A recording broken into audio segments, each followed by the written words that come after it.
if you fast forward 5 years, there's a really strong argument to be made that AI will replace us as quote unquote consumers. AI has taken over for you as the consumer because you've provided them, those models, with all of your information. Okay, well, what is our purpose? What is our purpose as an agency or as a consultancy, given that everyone can produce some level of consistent quality of work? But there's no differentiation in that. And that's where you find the extraordinary outcomes that we're able to deliver. We're the only ones that can understand humans because we're humans. I would argue that is a protective bias, but with AI, those models will learn. And we should be careful. If you think about what I do for a living, you have 2 seconds to get across a message. You have 2 seconds to get across something, to galvanize someone's attention, to stop them from scrolling. And if that's not crystal clear, you're DOA.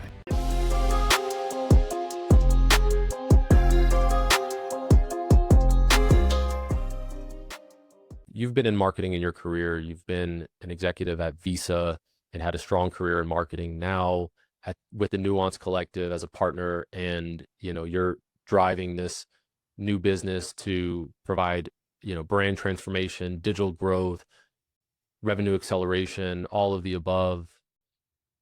What's your focus right now for those small businesses out there? And I know it's not straightforward, especially with AI. Most people are pulling up ChatGPT and trying to throw together a marketing plan. So how do you work with AI? What are you guys focused on right now? And what's the real value add for you? Yeah, great question. AI has been transformative in so many ways and so fast. And I think that's what has caught a lot of the ad industry a little bit off guard, in just how fast we're able to sort of automate operations, content development, increasingly insights, et cetera. What is fascinating about AI is that it is up for debate, but in increasingly important aspects, replacing things like search, right? So you and I and our parents and our colleagues and our neighbors, et cetera, are like using AI to search for products. And so if you fast forward 5 years, there's a really strong argument to be made that AI will replace us as quote unquote consumers. Like, you will be marketing to large language models and not to Eric, the consumer, because AI has taken over for you as the consumer, because you've provided them, those models, with all of your information. They're able to scrape who you are, put together profiles of your needs and your wants and your desires, and then will act on your behalf, right? They call it, oh my God. Like computer use, like. Yeah. Agentic commerce. Okay. Well, I gotta look that back up. I just wrote a piece on LinkedIn, but it's this interesting, like, the world is changing much more so than it will, much quicker and much more seismically than over the last 30 years. Like, things have just changed. So I say that because at the Nuance Collective, one of the reasons why I joined this sort of merry band of provocateurs is that AI is very much at the center of our core offerings. I say that because of that 5-year outlook of we may be replaced as traditional consumers and models will talk to models. But in the interim, it's we can do so much with understanding a brand and reflecting back what that brand stands for in consumers' minds through AI tools. And because that's how people are increasingly using AI. So it's at the very much core of our offerings. Now, it doesn't replace what we would believe, to go back to your earlier point, it doesn't replace the nuance and the understanding of human beings yet. And that's the crazy, scary thing about AI, is that we all in the industry who are get off my lawn, we're going to protect our subject matter expertise about really understanding and only being able to we're the only ones that can understand humans because we're humans. I would argue that is a bias that is a protective bias. But with AI, those models will learn. And we should be careful to believe that we're the only ones that can be as intuitive as we've been historically. And some of that is this crazy notion that human beings and the decisions that they make are binary, that they're illogical And the reality is that we're not. Like, human beings Yeah. are beautifully illogical and non-binary and impulsive. And that's been the crux of, to bring it back into your world, like, how do you justify marketing investment when you're trying to generate some sort of bottom line business outcome, e.g. like a transaction or a purchase? And the reality is that for 50 years, we've never been able to do that. We've gotten better at it. But Eric, why you buy a bar of soap or a soda or a beer or a car is not a linear thought process, right? There's a series of steps that you go throughout that decision buying process that are illogical, that aren't linear, that aren't sequential. And AI is going to get really good about threading those needles, but it's still like the human mind is a complicated place, and the human heart is a complicated thing, both of which influence why and how and when and where and why you buy something. So marketing is this fascinating thing, which goes back to, and then I'll stop, like, when I first started to get into the business, advertising for me was about being like a commercial artist, and it was about making commercials and write digital ads. And it was like I'd wanted to be an artist growing up, and I was, my parents were like, that's not going to pay the bills. Like, you could be a starving artist in Manhattan. I grew up a Long Island kid, but like, hey, the spigot's being turned off, and you're going to have to do this on your own. And I was like, can I be a starving artist in New York? And it was like, well, the answer was no. And so I sort of did the next best thing, which, by the way, everyone in the industry had done back then, which was, like, you went into advertising if you wanted to be some level of artist, right? We called it sort of being a commercial artist, where you could use some of that brain and some of that creativity and some of the things that stimulated your soul and get paid somewhat to do it. And so the industry back then was populated, and still is, with writers and artists and social commenters and photographers and, right, like, all of these amazingly creative folk trying to then sell sort of a service, their subject matter expertise, through the selling of soda and cars and pharmaceuticals and, fill in the blank. The industry changed in the 20 some odd years that I've been in it, where we moved from just being commercial artists to what I would argue are mad scientists, which is, there's a much more structured approach to our discipline, and in a very good way, where you develop hypotheses, you test them, you validate them, and then you optimize them. And so there's a rigor and a discipline that has been created that I think is really wonderful, because it's still the alchemy of artistry and creativity, but now with sort of the discipline and rigor and approach of a scientist, which makes the industry sort of really interesting. And that's in part going back to, Eric, what you do, right? Which is finance. The CFO comes and is like, why are you spending all of this money on X? You got to justify it. There's an accountability that exists now that didn't exist 25 years ago. A lot of that is based on digital advertising and attribution models, et cetera. And then some of that is the answering of the AI question, which is like, why do we need all of this infrastructure? Why can't I, to your point, just plug in Claude, ask Claude to develop a marketing plan, or 27 pieces of content, and hope that it ultimately resonates with consumers to drive that transaction or that purchase? That's really good. There's a lot of pieces to touch on right there. Number one, loved how you compared it to science and experimenting, because if we think of all of the campaigns that have really blown up, it's trying something new. And it's the same thing, whether we're talking about cures for diseases or vaccines or whatever, scientists in the lab creating something that's groundbreaking. It comes from experimenting and being grandiose, putting a couple things together that no one would expect. I mean, think of like chocolate, like someone grabbed a cacao plant from a tree and was like, oh, there's some fruit on there. Okay, let's let's leave it out in the sun, let it marinate for a little bit, and then let's peel it and let's crush it and let's throw some sugar in it. And now you got chocolate. And it's like, that's and tomato, ketchup with tomatoes. It's like, let's just put some sugar in it. And it's one of the most addictive things on the planet is ketchup. Like, kids can't get enough of it. Adults too.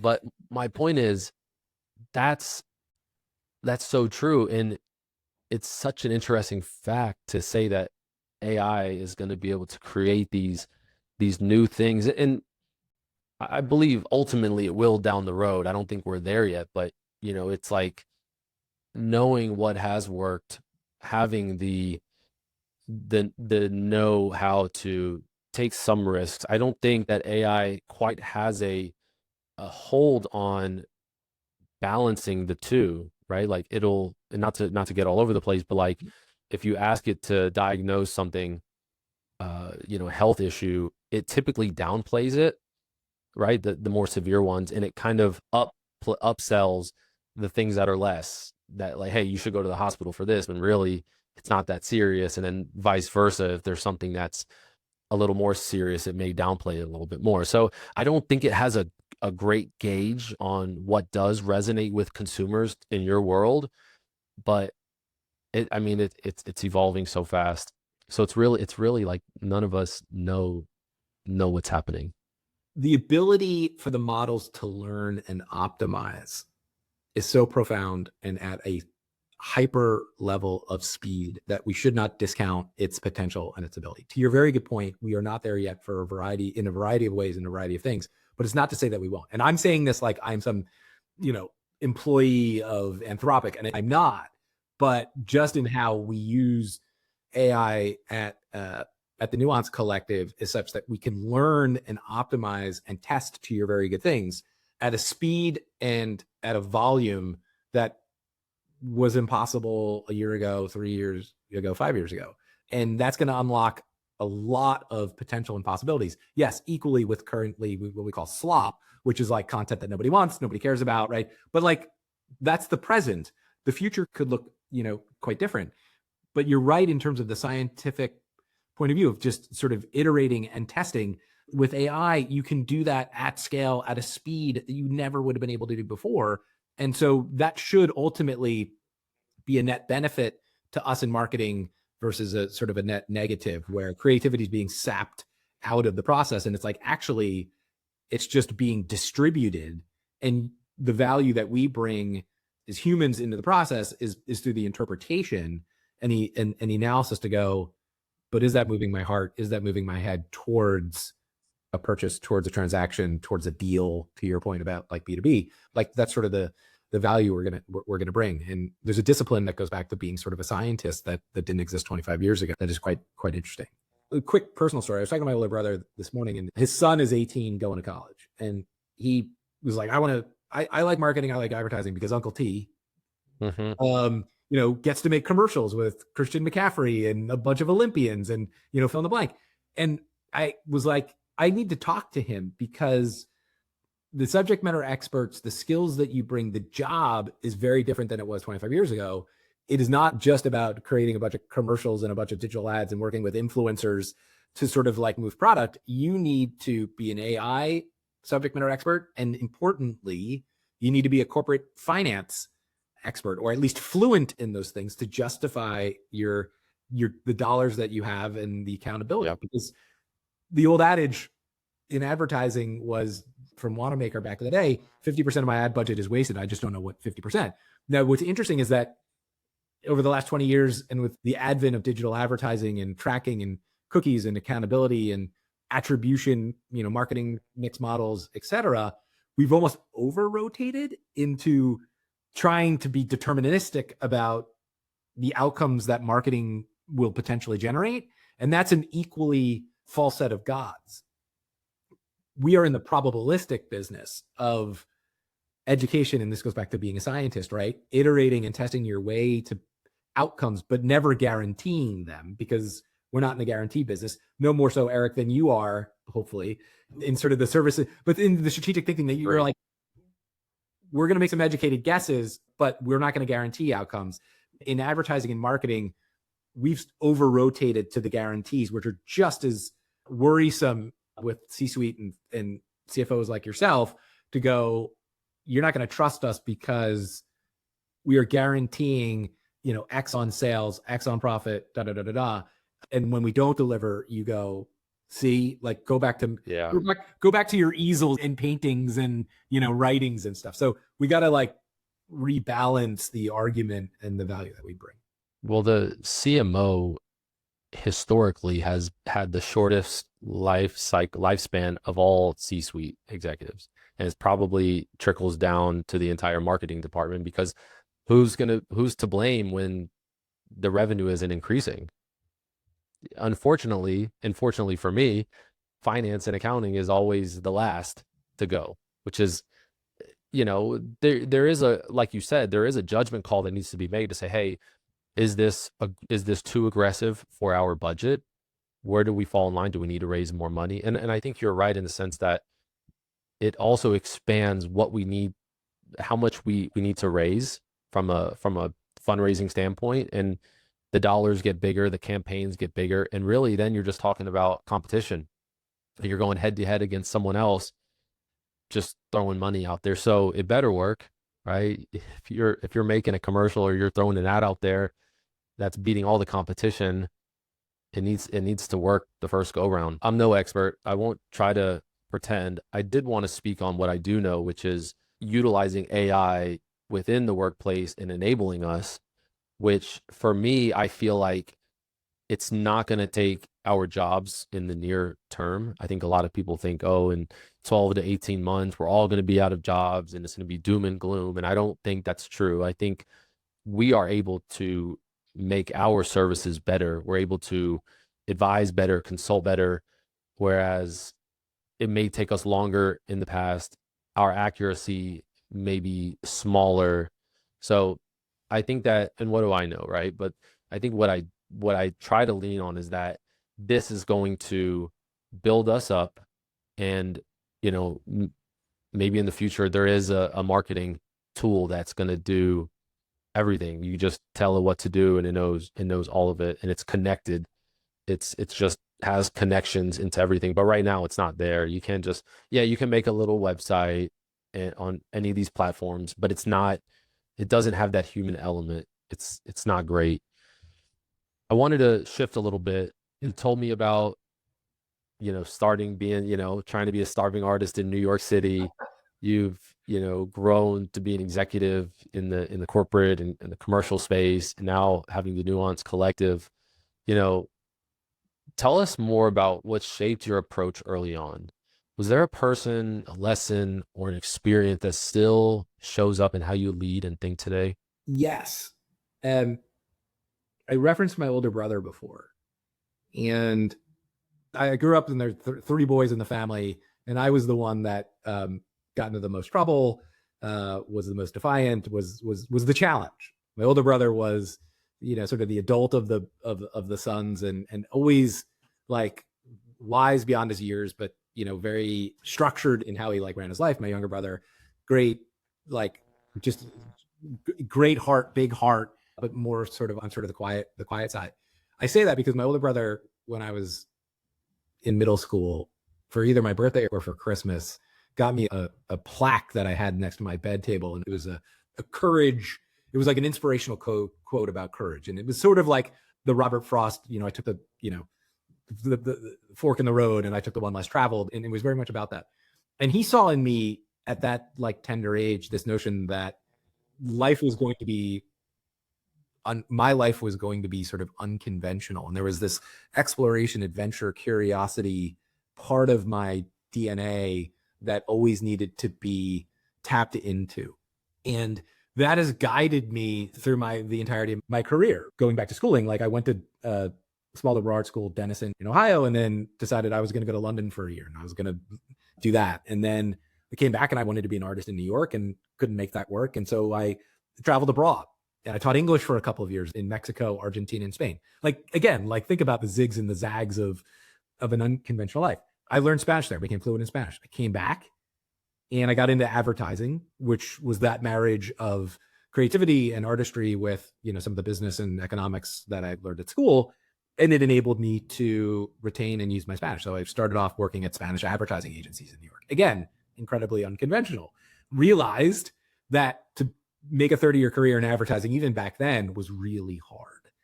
And the people that had those careers generally, quote unquote, went to the client side, to go work for the Coca-Colas and the Proctors and the Unilevers. And so I went back, did my MBA at NYU, and then moved over to Visa for almost 12 and a half years.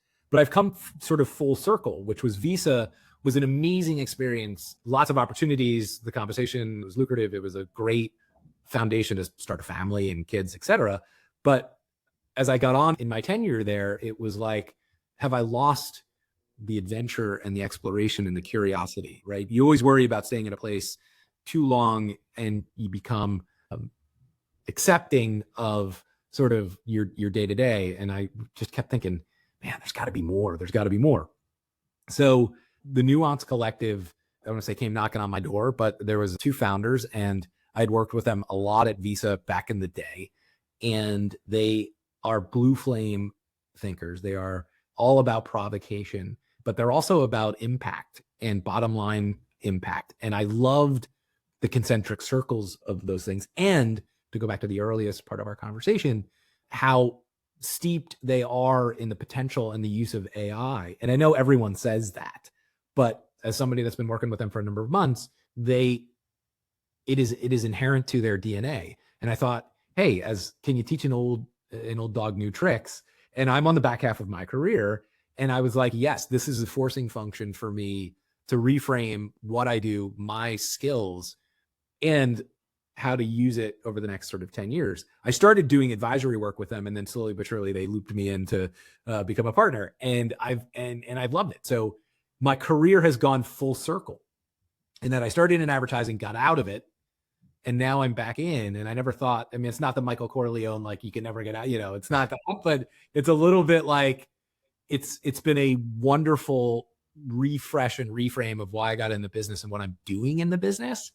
And I'm whistling at work again, which is like the highest testament to the partners and the work we're doing, which is like, you go in every day and you're making a tremendous amount of impact, and it's fun, and it's about provocation.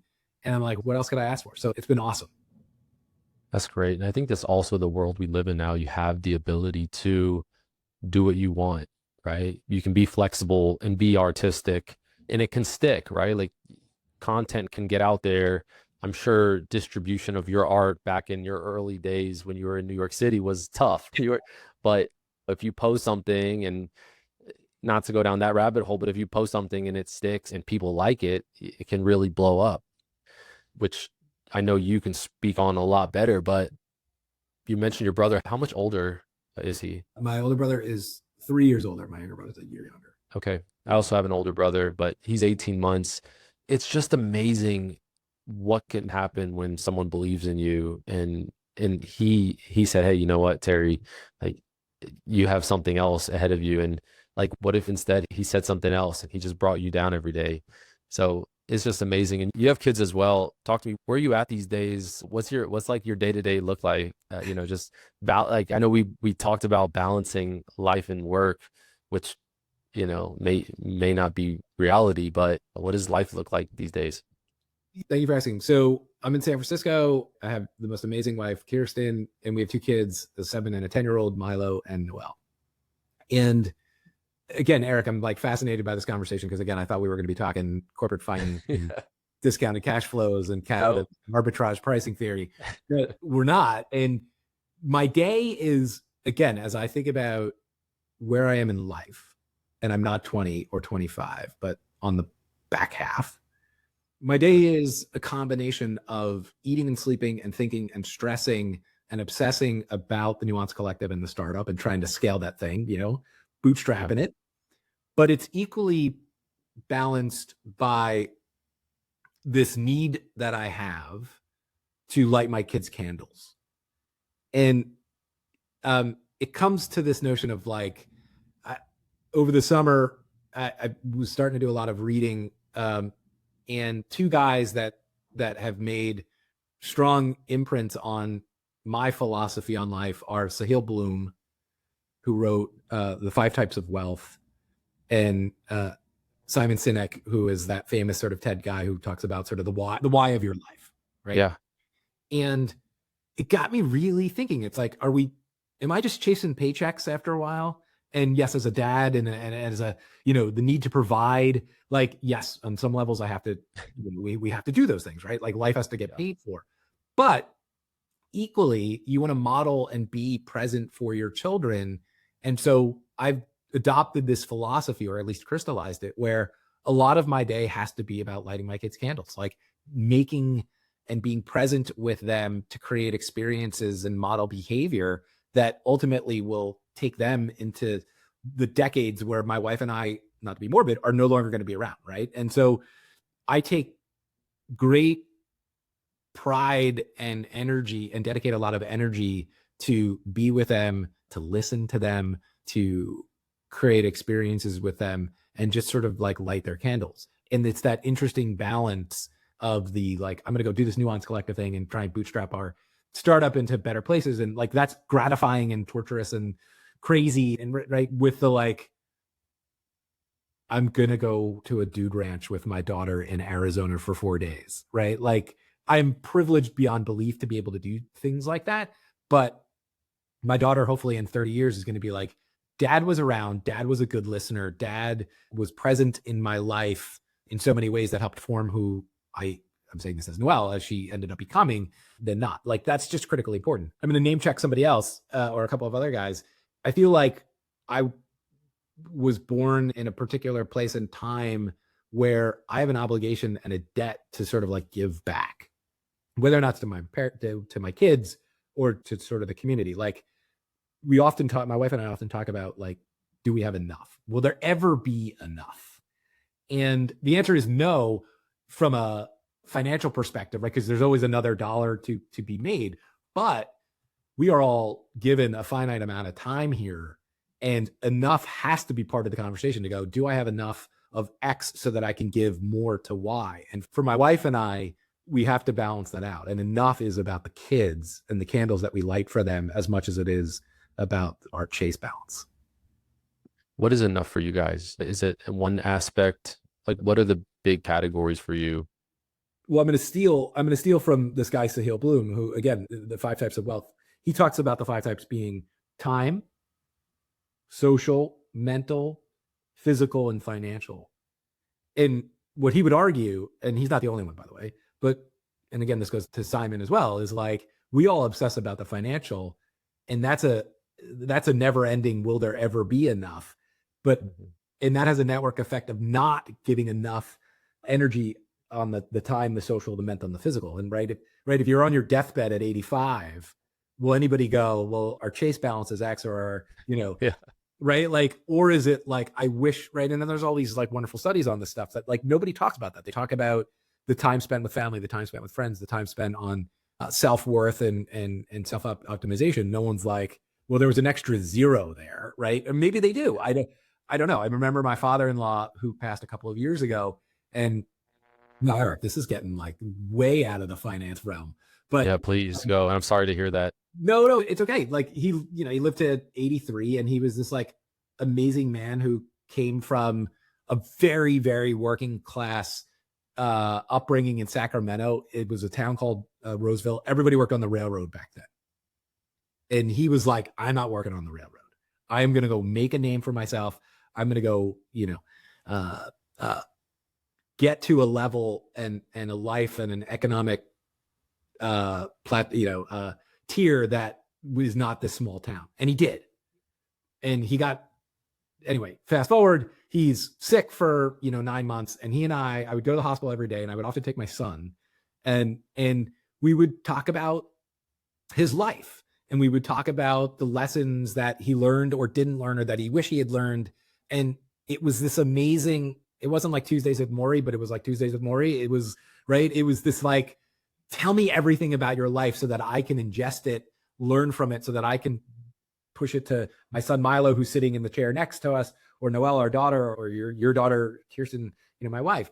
And it wasn't ever about the balance sheet of his life. It was like, he would tell these stories about his upbringing and the challenges and the successes, and he would talk about his kids in those ways. And it was just like this outpouring of how he spent or didn't spend enough time on the social, the mental, the physical, at the expense of him. He was a car dealer building his business, which gave him great pride, great economic success, great self-worth and identity.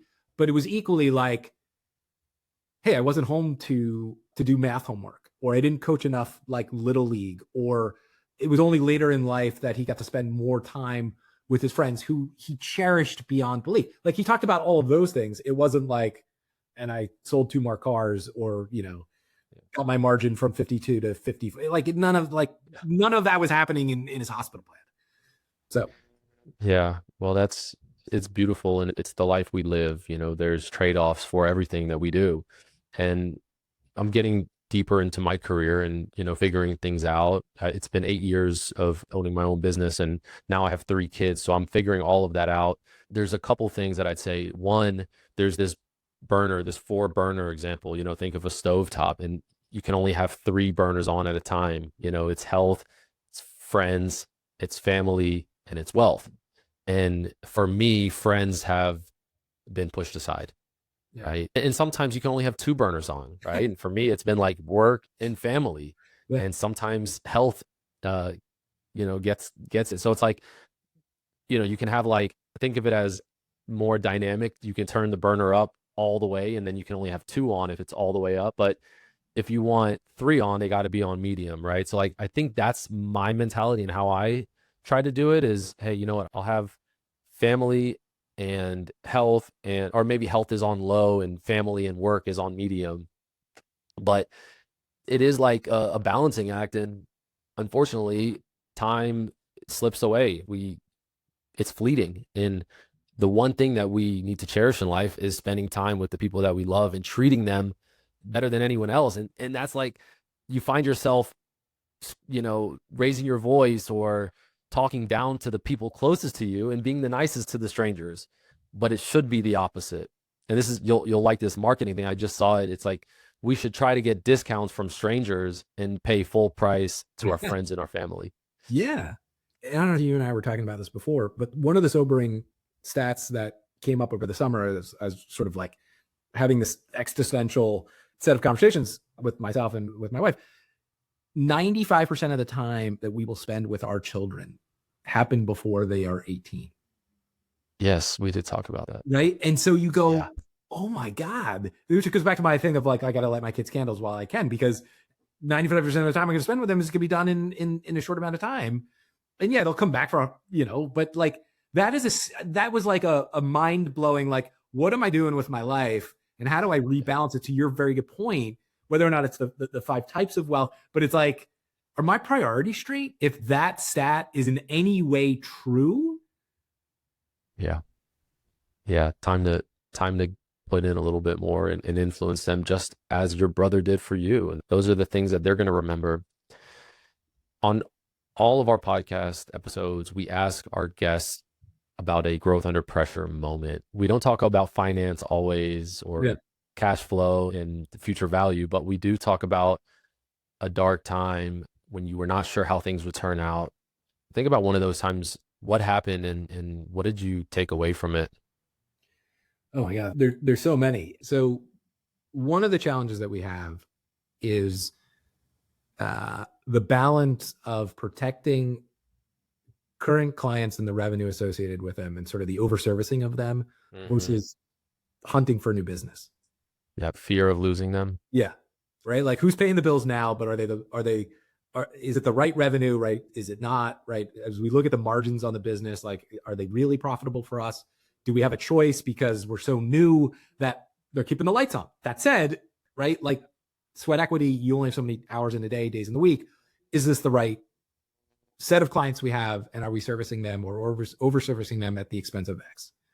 I say that because our initial set of clients, who are wonderful and they've placed a great deal of trust in us, the relationship had started to go a little bit south. We were, yes, over servicing them, but we were not really listening to what their needs were. And so we decided that we were going to, the 3 partners, so I'm in San Francisco, we have one in New York and one in Detroit. We're going to fly in and meet with them, and to try and sort of iron out the relationship, because it was going south, and with it, the revenue associated with it.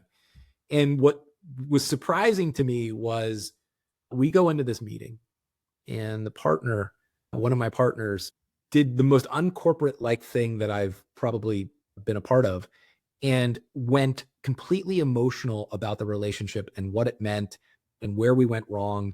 And it was like this gushing of admission, raw emotion, and intellect. And as someone who grew up servicing a bunch of clients at big advertising agencies and or worked at a place like Visa, it was like the exact opposite of what you probably would have done. Like it was all about the relationship and about the heart. And that could have gone one of two ways. It could have been like, thank you, but like, hey, we're a business. It's got to be run. It's all about sales at the end of the day. And the way that our clients ended up taking what became this emotion, heartfelt discussion ended up saving the business. So the growth under pressure for me point was, we're all humans at the end of the day. And yes, we're all aligned, structuring ourselves for bottom line business outcomes, enterprise value creation. But it's about these relationships and being transparent and raw and emotion and taking down guards I'm not saying always, but can be profound in saving business, getting new deals, et cetera. And I thought that was a huge and surprising outcome of how we approached that meeting that I never would have thought. I mean, that's just incredible. It's just like it's just one example. It was so raw and powerful and surprising in a corporate boardroom. And it wasn't a Hail Mary. It was just like, we're just going to speak from the heart. We're going to let our guards down. And it was profound. Wow. Thank you for sharing that, first off. Second off, welcome to the startup world. Corporate's not like that. And I've worked with, I don't know, maybe 100 startups at this point in time, and there's been emotions and you could see the shift. We've had clients where they've grown to a certain point and have gotten a little more corporate, and like people aren't responding to certain messages, the questions they want to answer. So that's incredible. We actually had a podcast guest on, Vince Bianco, incredible guy, has had a really successful career and as an entrepreneur, sales, business development. He's now on a lot of boards. He sent me a book. I actually have it right here, and it's called Getting Naked. It actually talks about being vulnerable with your clients. So that point, not everyone thinks about, but it's stories. It's a business fable about shedding the 3 fears that sabotage client loyalty. And if you want, I can send you a copy of it. I'm a couple pages in. I love it. Getting Naked. It's not your typical title. Well, that's really great. From the outside, leadership, specifically marketing leadership for you, can look polished and creative, but what's like the honest reality of the work day to day? Not just that, like, what are the good parts and the hard parts, working with your team and those clients? And if you don't mind sharing, would love to know like what your schedule is. Is it 9 to 5? Is it 8 to 6? That for me is a really interesting topic, and everyone's different. All right, let me start with my day, and I'm going to do like probably some hustle signaling that is not meant to be not meant to be the self-congratulatory thing. But I get up at 4:30. Sure. Okay. When do you go to sleep? I go to sleep with my kids about 8:45, 9. So I turn into a pumpkin when, we do books in bed and then fall asleep. Dad often falls asleep before the kids, but it's in part because I get up at 4:30. Now, why do I get up at 4:30? I didn't grow up working on a farm or doing farmer's hours. Life has just become this. If I want any time to myself, it is before the rest of the world wakes up. So I get up at 4:30. I drink 2 pints of iced coffee black. And then I go for either a walk or a swim. Again, before the kids are up, before my wife is up, before we got to make breakfast and lunch and, get them to school. It's often when I can do my best thinking. It is a stress relief valve for me. And it focuses like what I need to do either for the day. I'll also listen to podcasts, or incidentally, I have a standing 6:30 a.m. Agency. My agency has a 6:30 standing call. That all gets done before the kids go to school. We do that, and then the workday starts and ends depending on what's happening with the kids and the candles that I'm trying to light for them. But it is a merge of kids and work and family and life to your point about what gets sort of put to the side, hopefully it's not my personal health and well-being, which is why I get up so early. It is a meld of those things. So I'm working 24 hours a day, 7 days a week, not 24 hours a day, but I'm working 7 days a week, but it's a mix of personal and professional. I don't know how to do it any other way. Like where there are pockets of time where I can fit in kids stuff, I do it. Where there are pockets of time where I kill two birds with one stone and do some work, I will equally do that. And it's been working reasonably well. It'd be interesting to get my wife in here to talk about it. She also subscribes to that. But there's just sort of like no way around it. Like, how do you scale a business and not obsess and constantly work on it? But equally as a parent, how do you not take the time and be present to be like a meaningful part of your kid's life? And so as long as I can, to your earlier point, do both of those things and hopefully do them reasonably well, then that is a life well lived. But yeah, I mean, that's sort of the day. That's great advice. I think that's a solid schedule. And I've been trying to wake up earlier and earlier every day, but I haven't broken the 5 a.m. I haven't gotten to the 4, but I can see it. I can foresee it in my future, because that one-on-one time with yourself is very important. I want to ask you a quick question. If you could just give some advice to small businesses, fast-growing businesses on like marketing and where to start, and also tell us, who the Nuance Collective works with, from a revenue or size perspective, that would help it, applying the guidance to the company itself. Yeah. So thank you. My advice for small businesses from a marketing perspective is, in some respects, it goes back to Simon. You have to understand why you are in business, and you have to understand the benefit, the value that you bring. And it is not about you. It is about your customer or your consumer. There was so one of the things I do on my morning walks is I listen to The Economist. Again, I'm probably virtue signaling, forgive me. But they had a piece, and it was talking about the piece like a day or two ago. And it was talking about the challenges that the fake meat industry, they were calling it the fake meat industry, right? The meatless industry has been having over the last couple of years, where the valuation started and everyone got super hyperbolic about the potential of the industry, and then it has cratered. And for me, it was a telling lesson in that they didn't and still don't understand why they are in business, why Impossible is in business, why Beyond Meat is in business, and like fill in the blank. They were under the belief that they could grow and scale these businesses because their version of being an alternative to meat was about being better for the environment or being cheaper, potentially cheaper for consumers. And the reality is that people love, and I say this, I'm not even in the industry, but like to dislodge someone from their routine of loving and being, having an affinity and being addicted to things like beef and chicken are incredibly hard to sort of dislodge. If you're not, and the reasons why being better for the environment and being potentially cheaper alternative, if you're not being healthier than meat, you're dead. You're dead. You don't have a business, right? You don't have your position is untenable. And they were never, and I say this as someone that so wanted to believe in their model, but they were never able to be a healthier alternative. And so that business was never going, or that vertical, that industry is and will never take off until they solve that problem. If you're going to lab grow meat, there better be a damn good reason why that is. And it's got to be a healthier alternative. But you think about things like sodium or right, some of the things that are there's like 20 times the ingredients in there. Yeah. And so it's like, if you're not a healthier alternative, you don't have a business. I say that going back to small businesses, which is like, you better understand why you're in the business and what true benefit and value you bring. And so too often we go, well, we're about a product feature or this specific product benefit. And we've totally forgotten what we in marketing call like an end user and takeaway.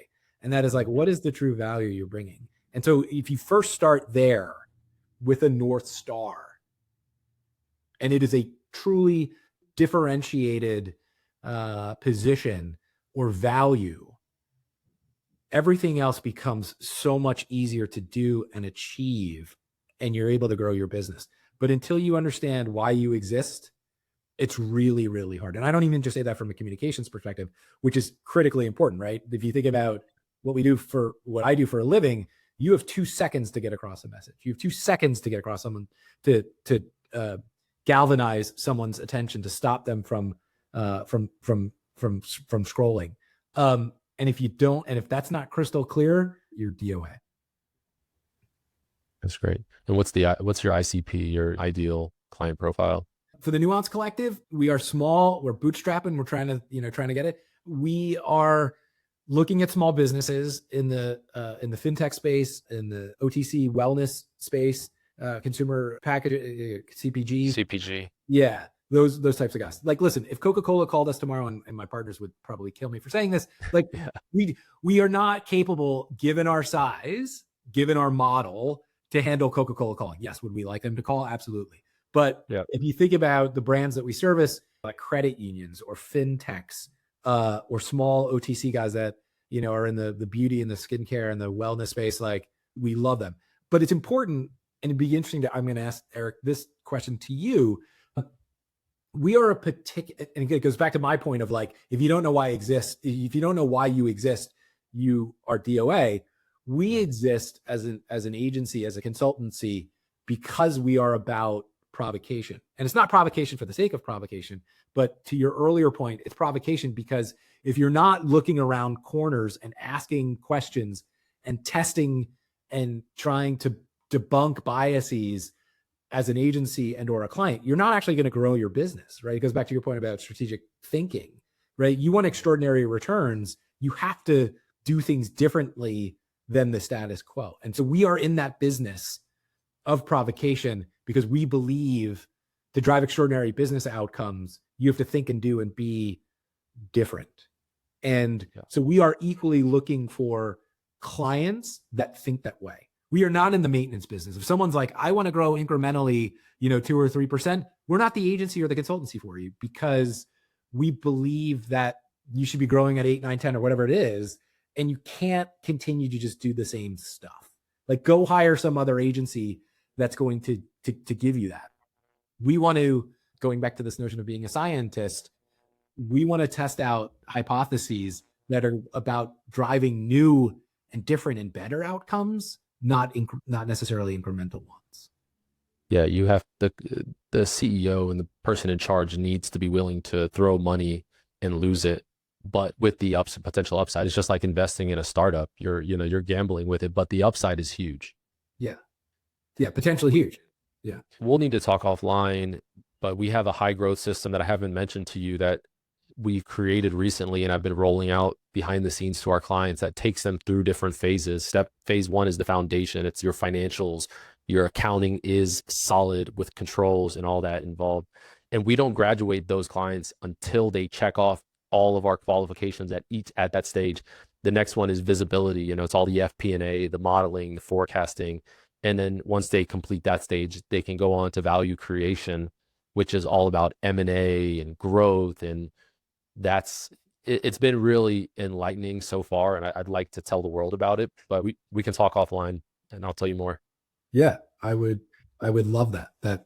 Yes, please. I want to close with a 3-question rapid fire. Okay. First, you got to give us one metric you check every single week without fail when you're, it's 5 a.m. You're like, this is, or 6 a.m. before your stand up. What's that metric that you lean on? Well, it's interesting because when I was at Visa, it forever and a day, because of how large the organization was, it was about MROI. And it's interesting because what is it? ROI investment. And in addition to that, we looked at brand equity attributes that we would track that were signals for future payment volume transactions, right, which are revenue. Now, what's interesting is that ROI is arguably an efficiency metric and not an effectiveness metric. It's backward looking. Sure. It's not forward looking. Right. I say that because at the Nuance Collective, I don't get daily reports, but what we are maniacally obsessed with are sales for our clients. We salivate when we get the Amazon sales reports. We do track, and this is part of the challenge that we were starting to talk about before, about the sort of the CFO CMO divide, about what should you be tracking. You know, is it these marketing signal vanity type metrics like engagement rates, or is it, well, no, how are we establishing models and correlations and more better probabilistic causation threads to bottom line business? So when my Kinder Farms client sends us Amazon sales, like that either makes or breaks our day. Leave it there. Sales growth. Yeah. Proof of life. Perfect. And what is one book, podcast, or talk you recommend to other marketers or leaders dealing with pressure, or really any book, if you have a good one in mind? How Brands Grow by Byron Sharp. So yeah, it's a well-known book about